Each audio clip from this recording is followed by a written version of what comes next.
Hello everyone, welcome back to my channel. Today, first of all, I just want to apologize if connection from my side today is not as good because I am traveling, as many of you know.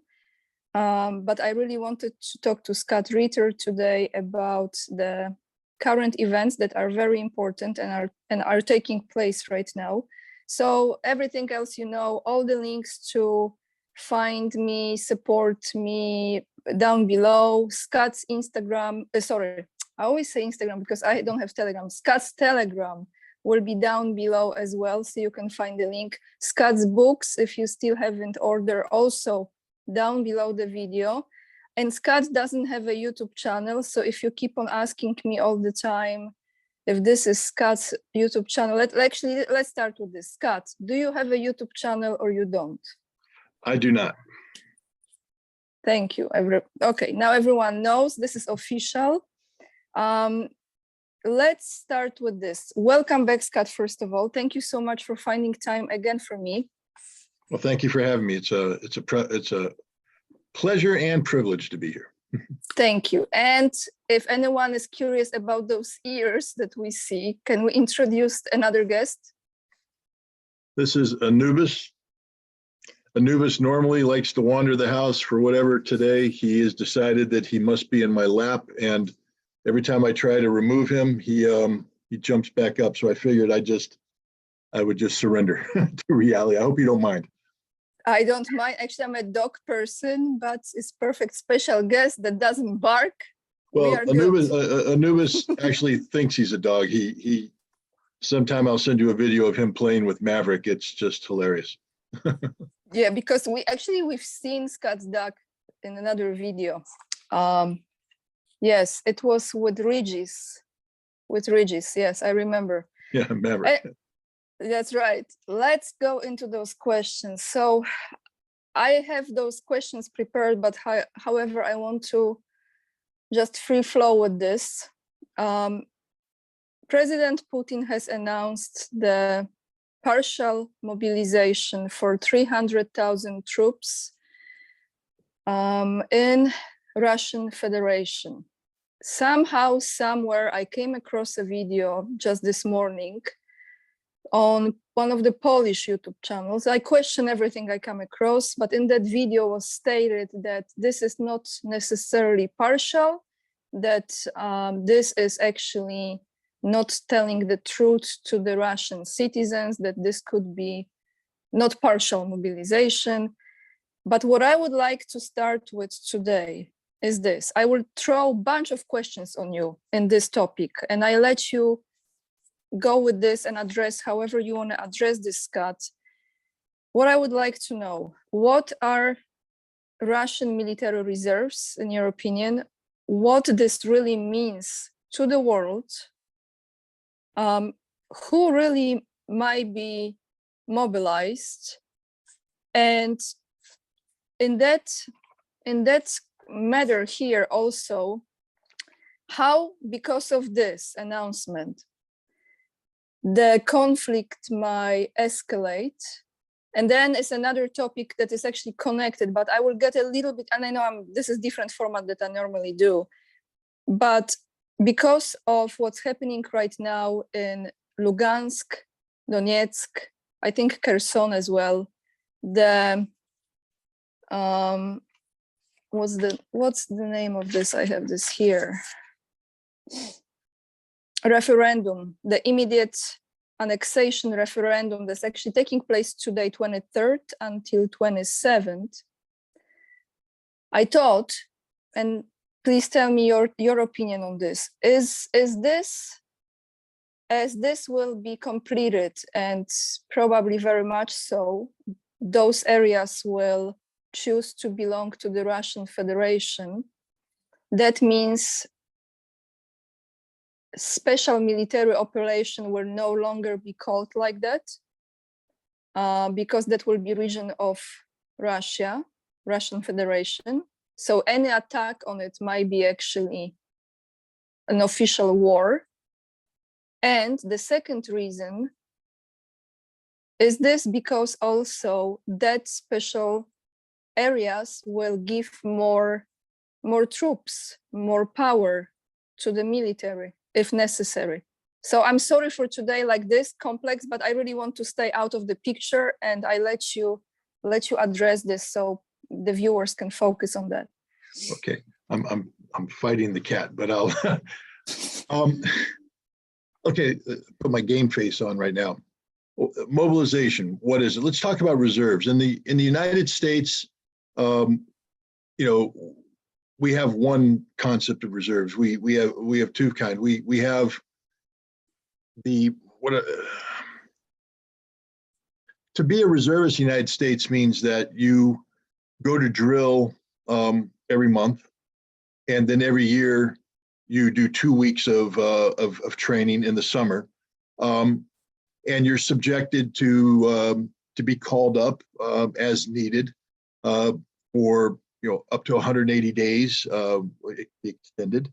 And we've mobilized reserves many times during the Iraq conflict, during the Afghan conflict, to support other conflicts. And one of the reasons why is that we have fully integrated our reserves into our force structure.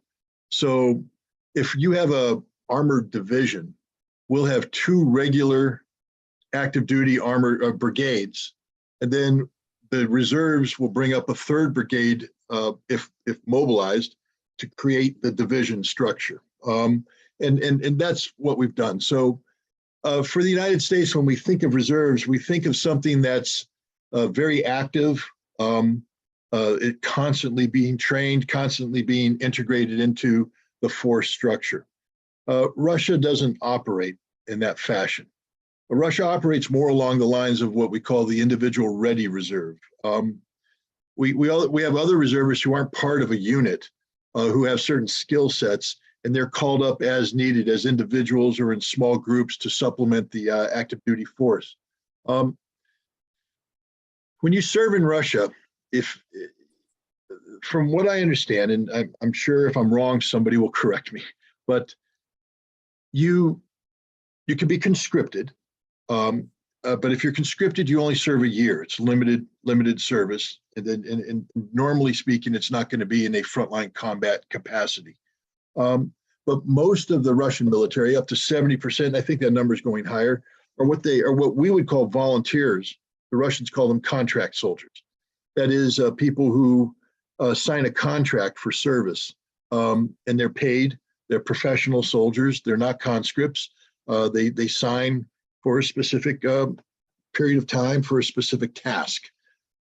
When you leave military service, you're discharged, but you're put on the reserve rolls.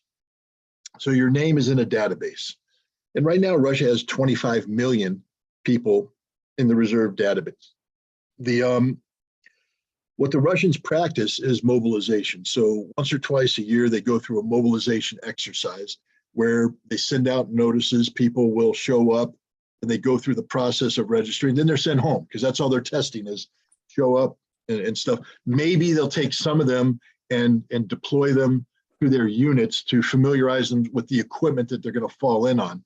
But for the most part, it's just testing the mobilization.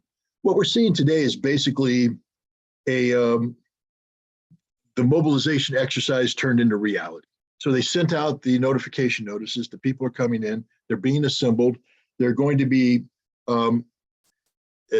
dispatched to training facilities where they're going to fall in on their unit. The Russians have reserve units already identified. So they have a tank division with equipment. There's equipment allocated to it that's maintained by a cadre staff. And so these mobilized people are going to fall in.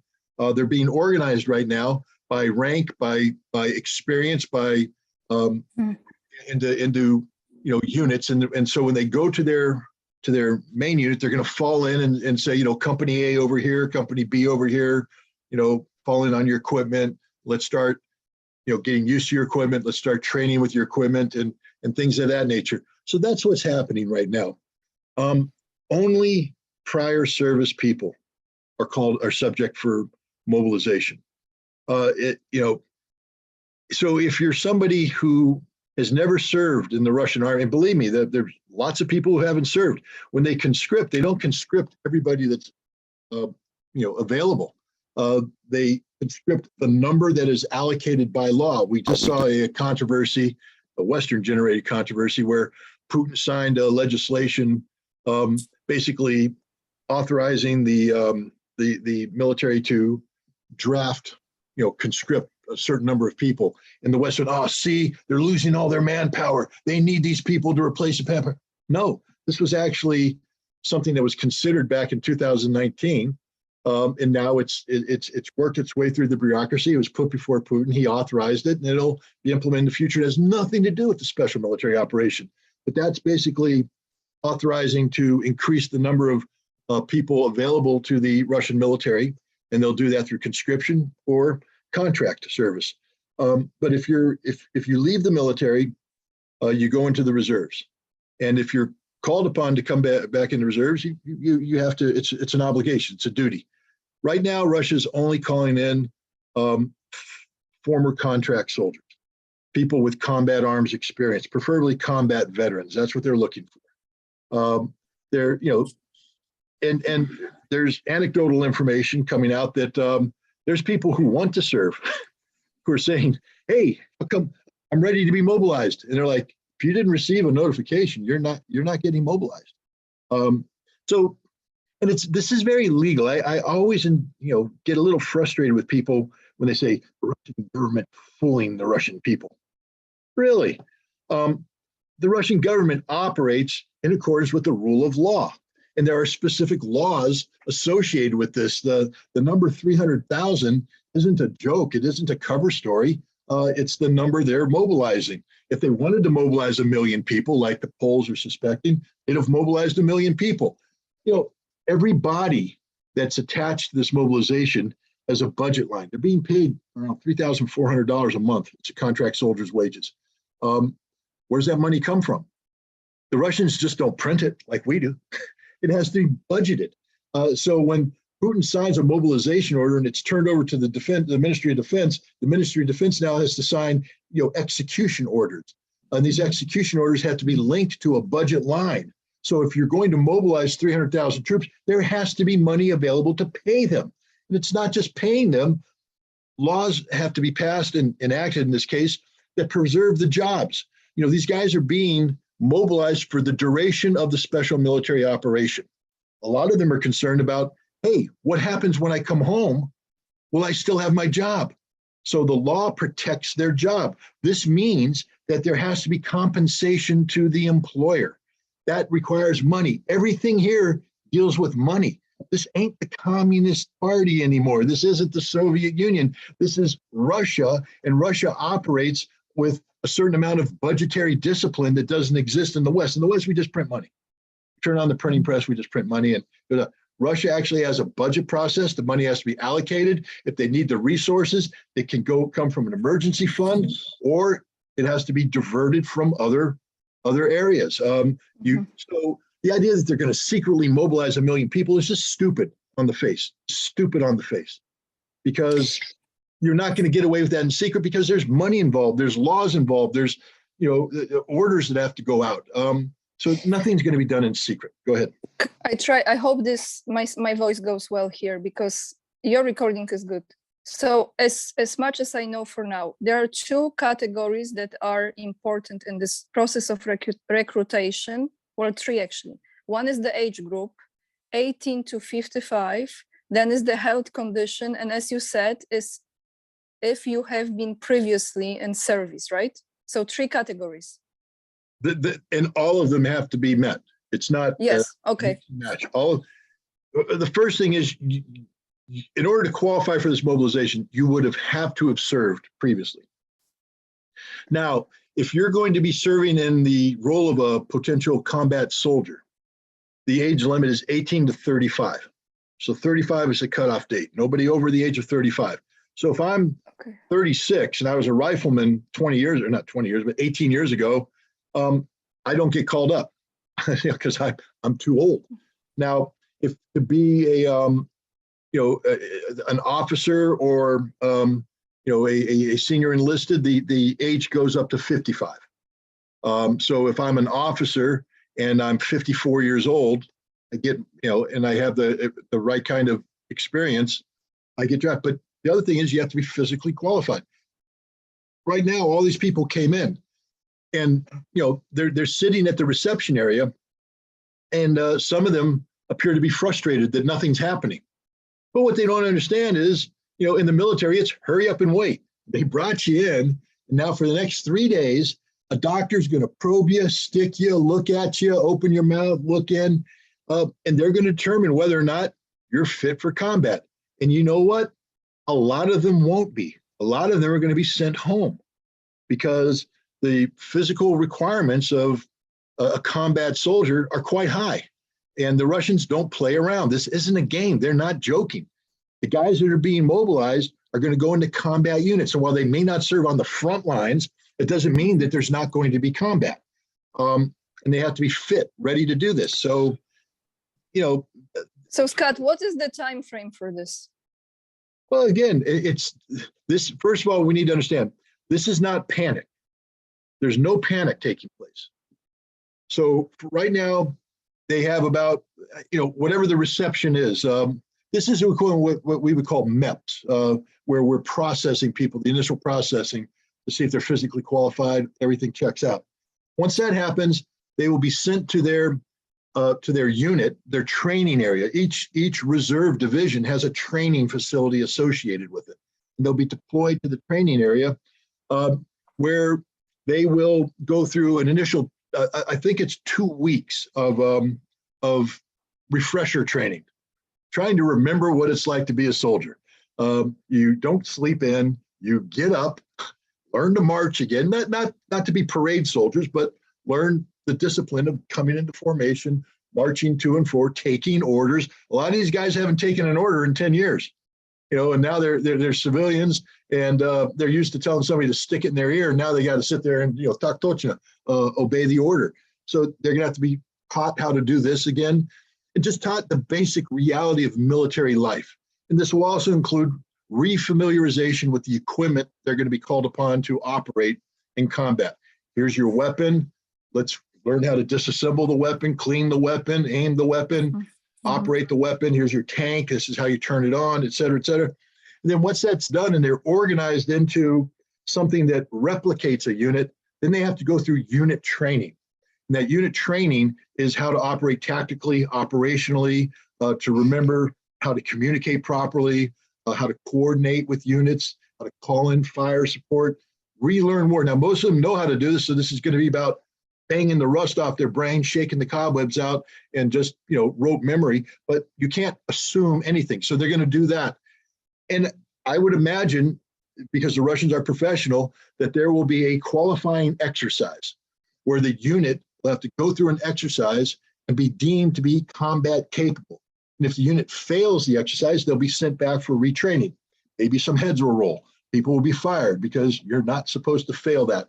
But the Russians aren't panicked here. They're not saying, oh my God, get them to the front line, plug the hole. That's not what's happening. This is a very calm, methodical process of generating a certain amount of force structure that then can be brought to bear on the problem, which tells you something. I know we're going to talk about the referendum, but I believe that the process of assimilating these territories into the Russian Federation will be far faster than the process of getting 300,000 troops ready to be deployed to the area. So, anybody who's expecting this war to end instantly, oh my God, the Russians have mobilized, the war's going to end tomorrow. It is not going to end tomorrow.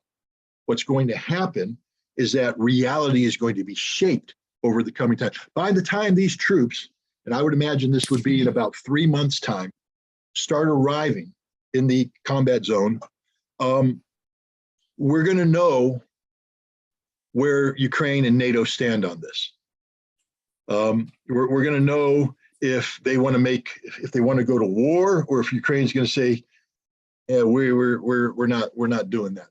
That decision was made, and because of that clarity, when these troops arrive into their position, because some of them aren't going into Novorossiya, the new Russian zone. Some of them are going up to the border with Belgorod, the existing border between Russia and Ukraine. They're going to defend that border. And by doing so, the regular combat units that are there are going to be brought down to the combat zone and prepared for large-scale ground combat. The other units. Can I ask you here? Yeah.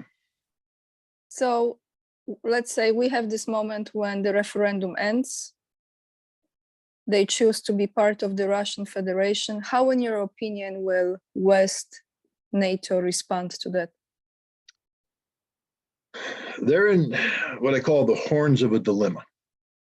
See, they've committed politically and operationally to A, support Ukraine, and B, support a Ukrainian course of action that has Ukraine forcefully evicting Russian forces from Ukrainian soil, including the Donbass and Crimea. Russia's going to change the political reality so that any effort to continue that kind of action will be deemed an attack on Mother Russia. Now, if Ukraine wants to play that game, which they probably will, it just means the end of Ukraine. Ukraine will no longer exist as a modern nation state. They will lose Odessa, they will lose Kharkov, and they will find that the Zelensky government has a very short life expectancy. Russia's not playing around. As Putin said, I'm not bluffing. NATO has to decide what it wants to do, because if NATO continues to assist Ukraine in a fashion that's deemed as promoting offensive action against the Russian motherland, then NATO becomes a party to that conflict, and Russia will treat NATO accordingly. This is going to shift away from, while the name may not change, the framework is going to change of the special military operation, because the special military operation right now is not about defending the Russian motherland. The special military operation is about defending the newly independent republics of Lugansk and Donetsk, which through a collective security arrangement receive Russian assistance, preemptive self-defense under Article 51 of the United Nations Charter. This is going to turn into something different. Now, that doesn't mean that the special military operation designation goes away, because I believe that Russia fully intends to take Odessa and Kharkiv. I mean, I've just listened to the words of Vladimir Putin when he speaks about defending the Russian nation and the way he's defined the Russian nation. There could be no doubt that both Odessa and Kharkiv qualify as the Russian nation. And he said that the Russian nation, the Russian people, can never again labor under the yoke of the Ukrainian tyranny. So I can't imagine a situation where Odessa and Kharkiv remain Ukrainian. But Russia's not in a position right now. They don't have sufficient forces to take either one of those, which is why they're mobilizing. So they're going to establish a new geopolitical reality called Novaya Russia, which changes the landscape dramatically. And NATO now has to ask the question, and there's no doubt that NATO is not going to recognize. I mean, we know NATO's not going to recognize Novaya Russia. We know they don't recognize Crimea. So whenever NATO prints a map, it's clearly going to show these as occupied territory. That's okay. That's okay. You know, during the Cold War, we didn't recognize the Baltic states as being part of the Soviet Union. Every map that was produced in the West didn't show them as being Soviet. It showed them as Latvia, Lithuania, Estonia occupied by the Soviet Union. But we didn't, even though we printed maps like that, even though we had rhetoric that said that, we never tried to send troops to the Baltics, because had we done so, the Soviet Union would have viewed as an attack on the Soviet Union and responded in kind. So NATO needs to decide, is it going to be mature about this, meaning even though they disagree with Russia and they're not going to legitimize what Russia has done, they need to respect the fact that Russia views these new lands as Russia, and that Russia will act accordingly.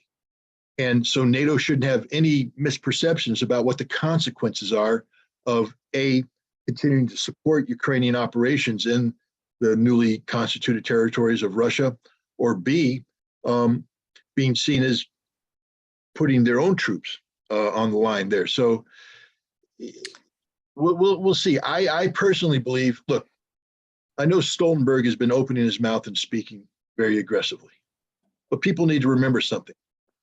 Jens Stoltenberg is the Secretary General. He's not the commanding general. He commands nothing. He can give no orders.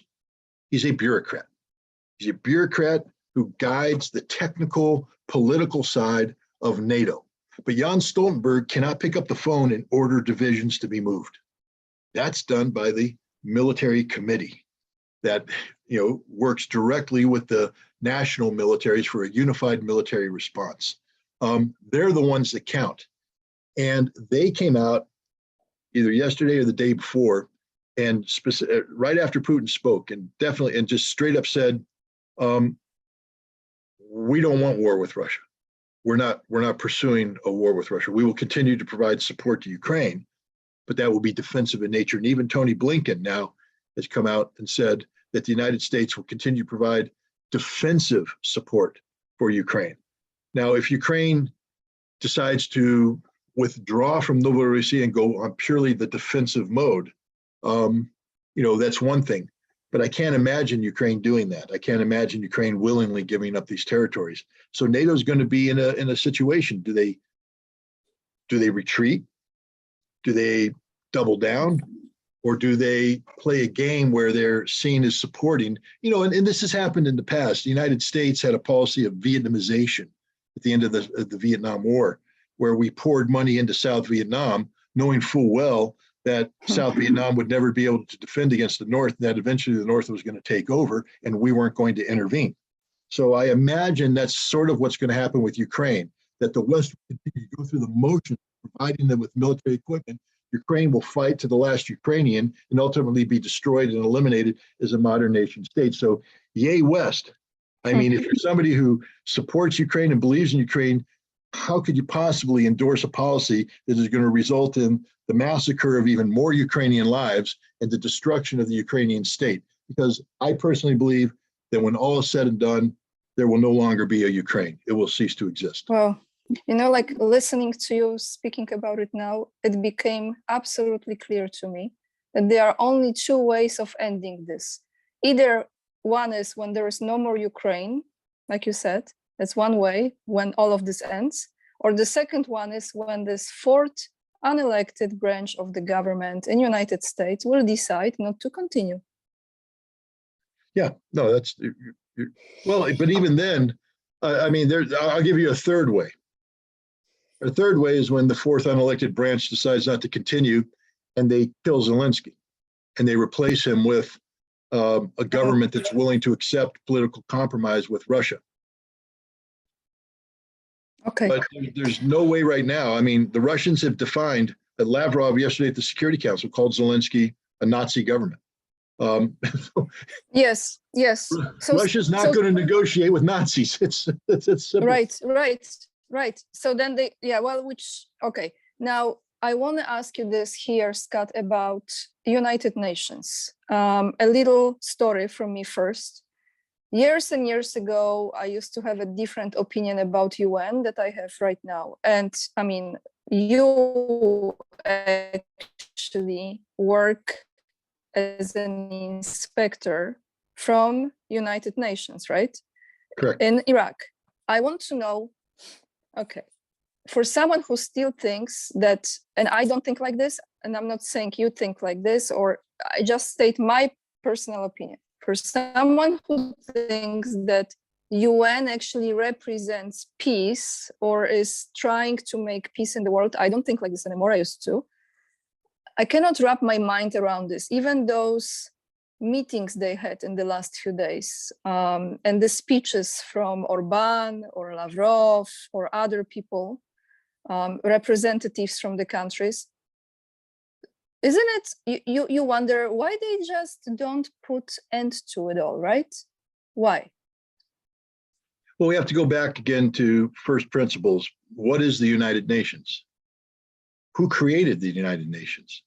And don't tell me it was done by, international committees and group nations getting together in common purpose, wanting to build a better world. The United States built the United Nations.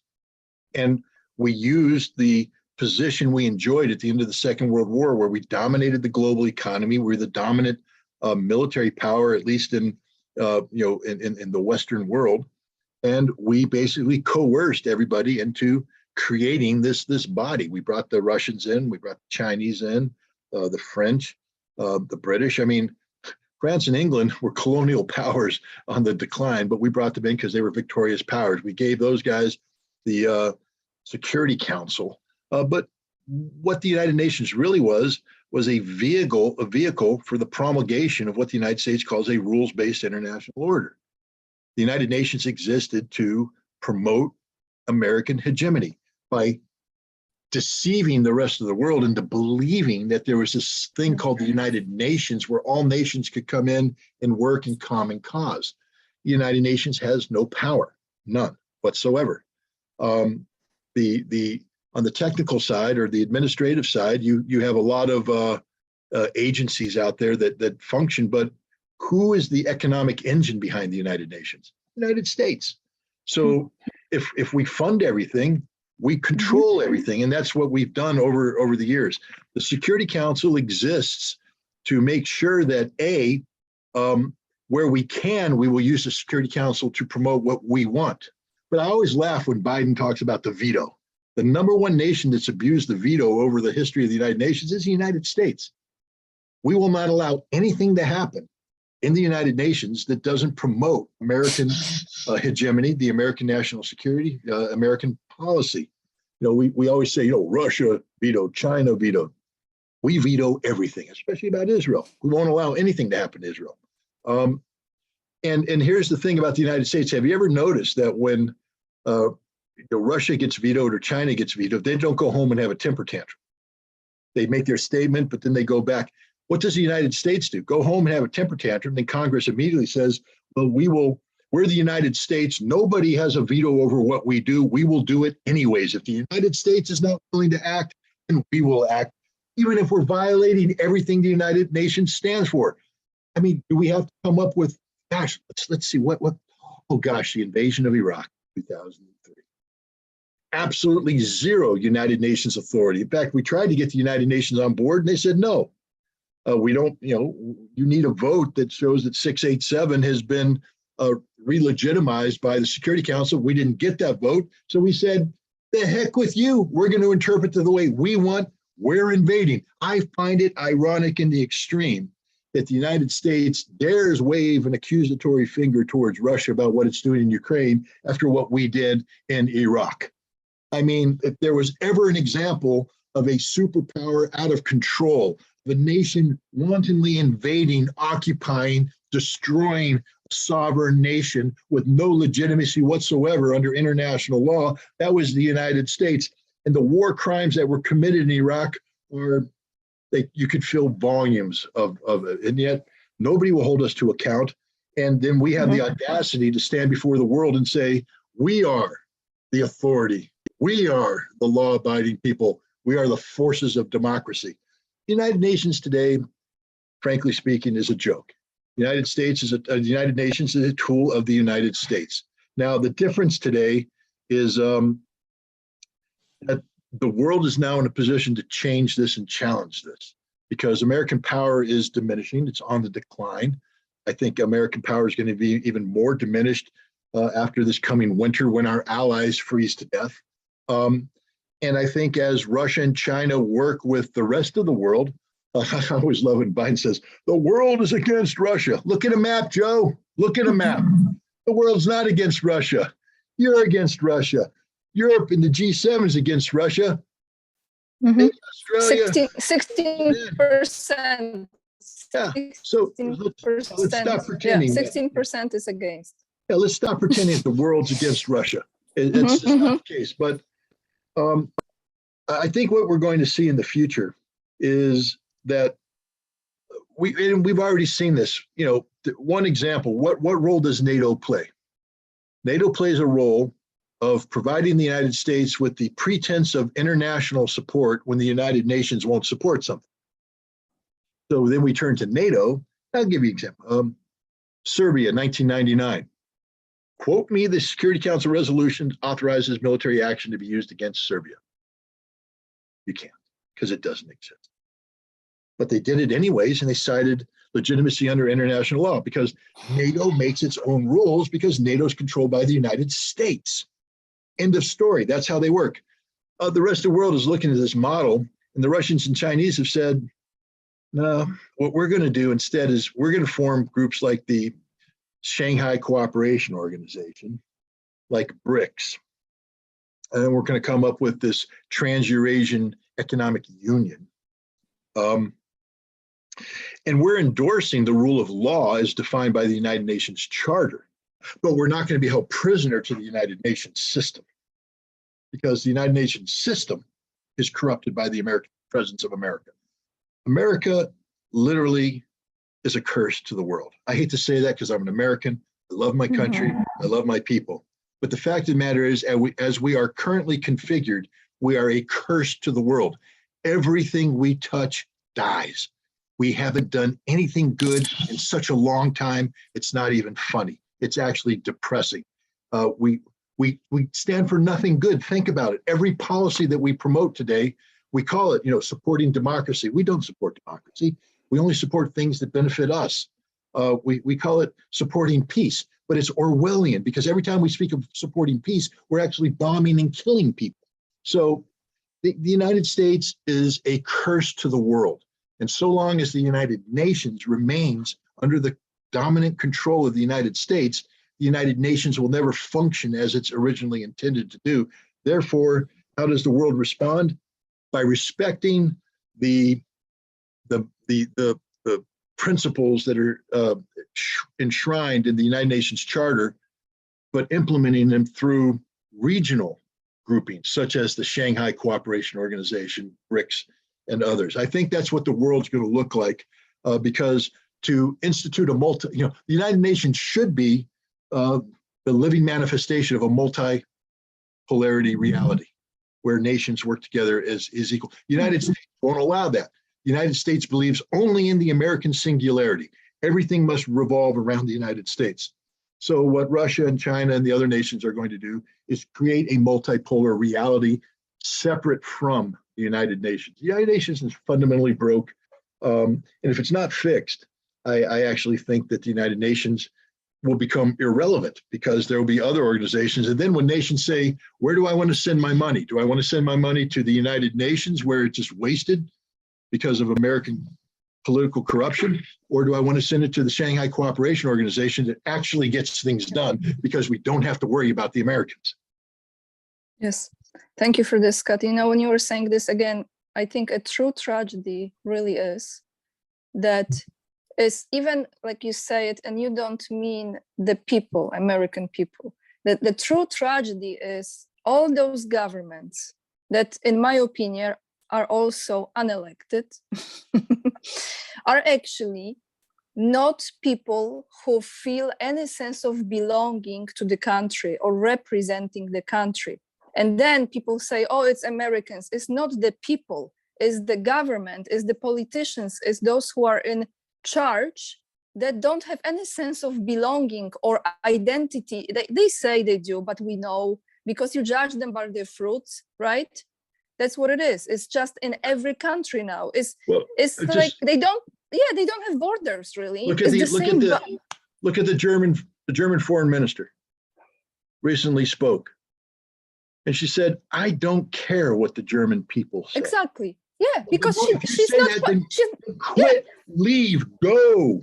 I mean, and I would hope that the German people will say, well, if that's the case, auf Wiedersehen. That's Goodbye. Right. Auf Wiedersehen, for real. Yeah. Okay, so let's go back for a moment to that situation with Russia and mobilization. Do you see that there is going to be the escalation of this conflict, because NATO is not going to stop, the fourth branch of the government, etc., etc.? Do you see that expanding more? How you see this? I mean, I know this is like hypothetically now, but do you see this will happen? This will take place?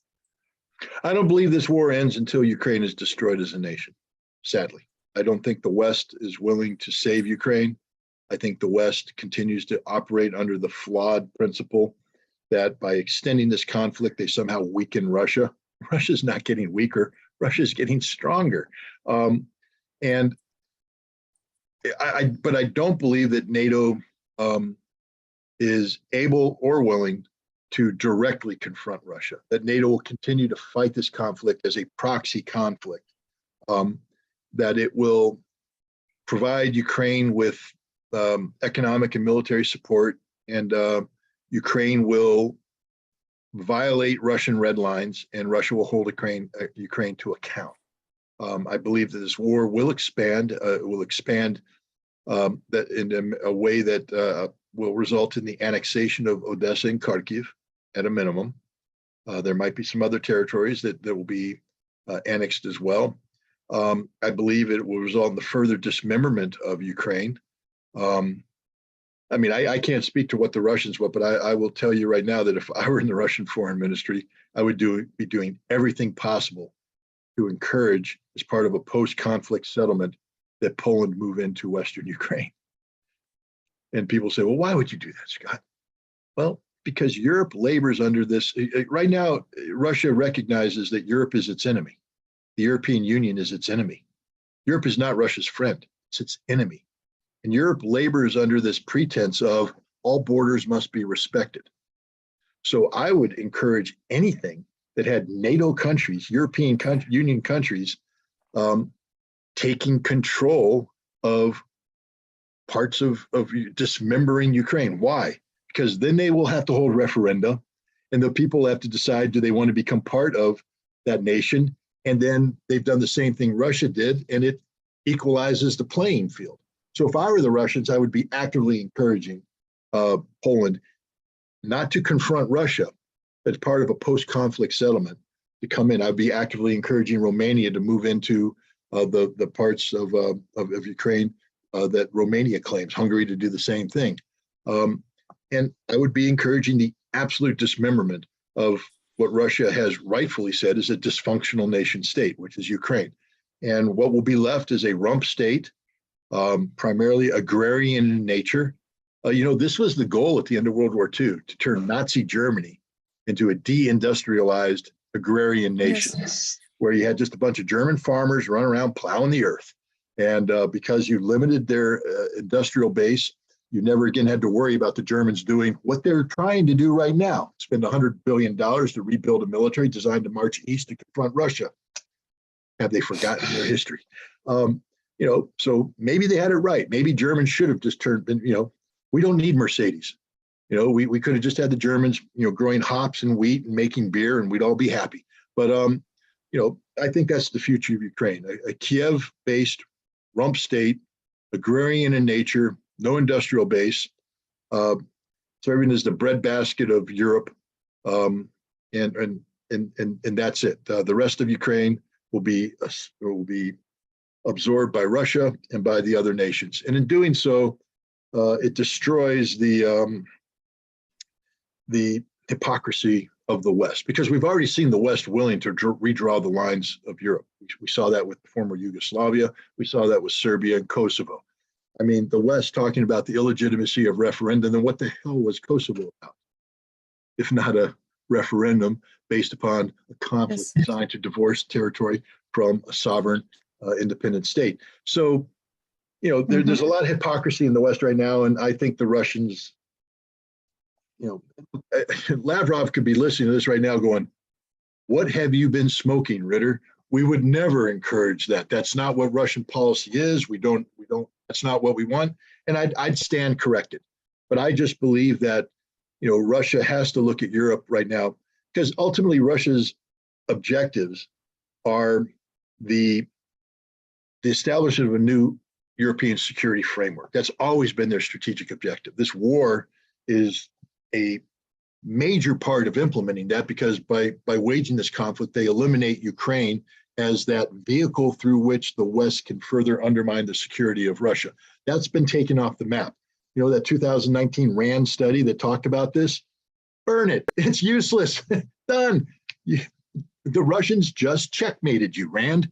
So your 2019 paper is meaningless. It's a piece of history. It will never be implemented. So Russia knows what the West goal and objective is. It's always been to break Russia up into constituent parts, to destroy Russia as a nation, to keep Russia. Once this conflict is finished, that will be irrevocably changed. that NATO strategy will be flushed down the toilet of life. Europe will have to look for an off-ramp, and that off-ramp will be some sort of understanding with Russia about what a European security framework looks like that respects the national security interests of Russia. Russia would be better off dealing with a Europe that has divorced itself of the pretense of the past. Plus, it makes Europe weaker. I mean, if you have Europe carving itself up from a Russian perspective, that's good, right? You know, Russia normally wouldn't want that. Russia would want stability. Russia would want to create a viable Europe that could be a partner in peace with Russia, because that was the whole premise throughout the 1990s and the 2000s. We were going to be partners in peace, the West peace with Russia. It's been exposed as one of the biggest lies in history. The West never intended to be in peaceful relation with Russia, or if they did, only if Russia was dismembered, weakened, and permanently castrated. That's what the West wanted to deal with. They didn't want to deal with this virile nation that's, you know, willing to stand up and defend itself. And Russia doesn't even have to work at this. I mean, sometimes things happen on their own, like Poland demanding reparations from Germany. And Germany saying, if you want to pick off that historical scab, then Silesia belongs to us. And from the Russian perspective, normally that would be, no, we don't encourage that. We would prefer you guys peacefully exist and deal with, you know, things. But right now, Russia like taking the popcorn going, yeah, go at it, guys. Entertain me. Let Europe fall apart, because Russia's tired of Europe. Europe has turned out to be a horrible neighbor, a horrible partner, no partner at all. So, you know, I don't know. I can't speak for Russia. I'm just speaking that, you know, because I'm a Marine and I have revenge always on my mind when people come at me. I find it that Russia, that would be policy that that might benefit Russia in the long term, to encourage European disunity. And the irony is, Russia's always been accused of that. People have always accused the Russians of seeking to, you know, create disharmony and disunity in Europe, and that's just an absolute bald-faced lie. Russia doesn't want disharmony. Russia wants a harmonic Europe, because that's what makes Russia work better in the past. The past economic model was a functioning Europe would make Russia stronger, because Russia could economically interact with a functioning Europe, and the two economies could benefit one another. But Russia has divorced itself from the Western economy. And right now, a functioning Europe is seen as a threat to Russia. So Russia needs NATO to fracture. They need Europe to fracture. And again, much of the fracturing that's going to take place isn't because of Russia. Russia did not create the energy crisis that exists in Europe today. This is a 100% self-inflicted wound. You can't even call this Russian roulette, because Russian roulette is putting one bullet in the chamber and spinning it. So you have a 1 in 6 chance of blowing your brains out. This is European roulette, where they put 6 bullets in the chamber. So every time they pull the trigger, they blow their brains out. But because they have no brains, no damage is done. I mean, Europe has literally done this to themselves. It's not Russia's fault. In fact, one can make the case that Russia has bent over backwards to prevent Europe from doing this by allowing energy to look at all the negative things that the Baltics have been saying about Russia and doing about Russia. And yet every time a pathetic little Lithuanian, Estonian, or Latvian goes to their light switch and turns it on, the electricity that comes through comes from Russia. Why in God's name would Russia do that? Because Russia's not the evil nation everybody makes it out to be. Russia's not seeking to destabilize the world. Russia is hoping and praying that common sense will prevail. So they maintain the basic continuity of what is the good neighbor policy. You know, a good neighbor doesn't turn off the electricity to their other neighbors. But when the other neighbors have made a strategic decision to treat Russia like a pariah nation, it's high time Russia turn off the power switch, and that may be happening.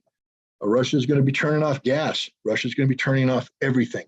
Russia's walking away from Europe. So on this note, me being in UK, we will end this here, everyone. I still have light in here and I still have heat where I'm staying, so that's good. I mean, I'm laughing. It's not funny, actually. We know it's not funny. But Scott, thank you so much for coming on today. I tell you that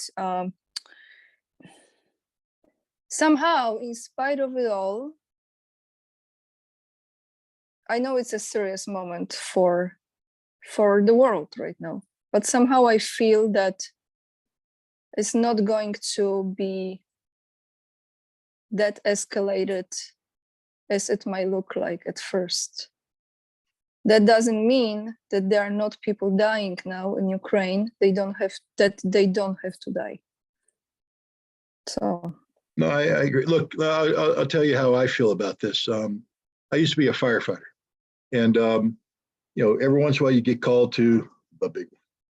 And when it happens and you roll up, I mean, flames are shooting out everything. People aren't accounted for, and you know damn well that if you go in there, it's going to be tough. And we would sit there and we would laugh and we would joke amongst each other because you had to, because otherwise you wouldn't go in.